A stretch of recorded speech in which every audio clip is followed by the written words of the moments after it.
এটা শুধু বড় বাজেট না, এটা বড় একটা ঘাটতির বাজেটে পরিণত হয়েছে মাননীয় স্পিকার। যে এনপিআর 4 লক্ষ কোটি টাকায় আদায় করতে পারে না, সেই এনপিআর এর উপরে যদি 6 লক্ষ কোটি টাকার বোঝা চাপিয়ে দেওয়া হয় এবং যদি তৃপ্তির ঢেকুর তোলা হয় যে আমাদের ঘাটতি কম আছে, তাহলে কিন্তু সেটা জনগণের সঙ্গে এক ধরনের প্রতারণা করার শামিল মাননীয় স্পিকার। এখন বাজেটের দিকে যদি আমরা তাকাই, একটা বিশাল বড় বাজেট দেওয়া হয়েছে। এই বাজেটে 9,38,000 কোটি টাকার যে বাজেট, সেই বাজেটের মধ্যে 6,95,000 কোটি টাকা সেটার কথা বলা হয়েছে যে এটা আদায় করা সম্ভবপর হবে। এখানে ঘাটতি থেকে যাবে 2,43,000 কোটি টাকার মতো। কিন্তু আমরা যদি এই 6,95,000 কোটি টাকা যেটা আদায় করা হবে বলা হচ্ছে, সেটার দিকে যদি আমরা তাকাই, তাহলে দেখব এনপিআর কে দেওয়া হয়েছে যে 6,04,000 কোটি টাকা এনপিআর আদায় করবে।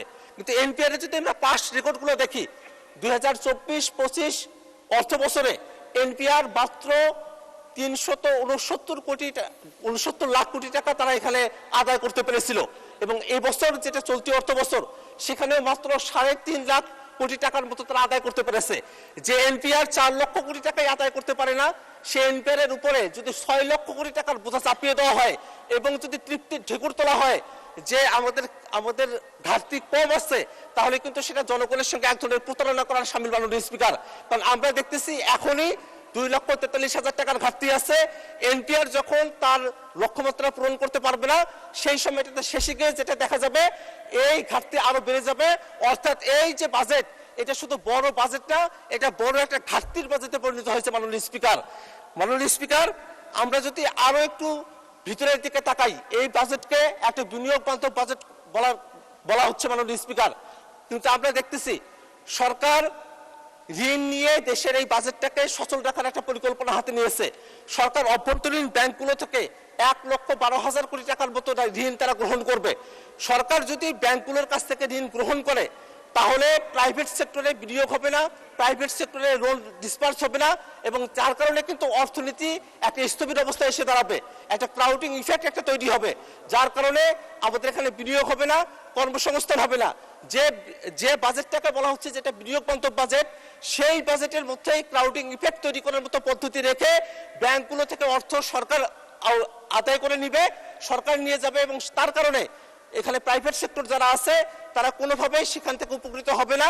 এই কারণে এই যে একটা বাজেট ঘোষণা করা হয়েছে, সেই বাজেটটা বিনিয়োগ বান্ধব তো নয়, বরং বিনিয়োগের পরিপন্থী একটা বাজেটে পরিণত হয়েছে মাননীয় স্পিকার। মাননীয় স্পিকার, আমরা যদি এই বাজেটের আয়করের দিকে একটু তাকাই, আয়করের ক্ষেত্রে 3,75,000 টাকা করা হয়েছে, 25,000 টাকা বাড়িয়ে দেওয়া হয়েছে, যেটা এখানে এটার উপরে আয়কর বসানো হবে না। কিন্তু 3,75,000 টাকার উপরে যখনই যাবে, এর পরবর্তী ধাপের ক্ষেত্রে বলা হয়েছে 3 লক্ষ টাকার জন্য সেখানে 10% হারে সেখানে ট্যাক্স প্রদান করতে হবে।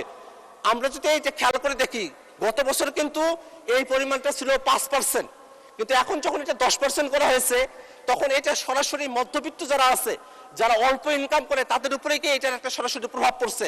কারণটা হলো, কোনো একজন ব্যক্তি মাসে যদি 35,000 টাকা ইনকাম করে থাকেন, তাহলে বছর শেষে যে ট্যাক্সটা প্রদান করতে হচ্ছে, তার পরিমাণটা আগে 5% হারে ছিল 420 টাকা, এখন কিন্তু সেটা 620 টাকায় উন্নীত হয়েছে। অর্থাৎ এই মধ্যবিত্তের উপরে প্রথম যে আয়কর, সে আয়করের উপরে 48% আয়কর বৃদ্ধি করা হয়েছে। এটা একটা মধ্যবিত্তের উপরে মরণ ফাঁদে পরিণত হয়েছে মাননীয় স্পিকার।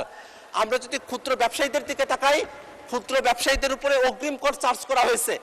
গ্রামের দোকানদার যারা আছেন তাদেরকে বলা হচ্ছে 0.2% তাদেরকে কর প্রদান করতে হবে।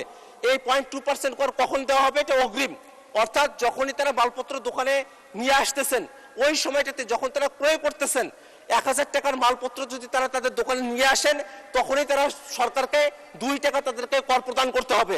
অর্থাৎ এখনো পর্যন্ত যে পণ্যটা বিক্রি করা হয় নাই, সে পণ্যটার উপরেই যদি আপনি বিক্রি করার আগেই, কোনো লাভ হওয়ার আগেই যদি ব্যবসায়ীদের উপর থেকে ট্যাক্স এবং ভ্যাট আদায় করে নিয়ে আসা হয়, তাহলে আমাদের যত ক্ষুদ্র ব্যবসায়ী যারা আছে, তারা পথের ফকির হতে তাদের আর দেরি হবে না মাননীয় স্পিকার।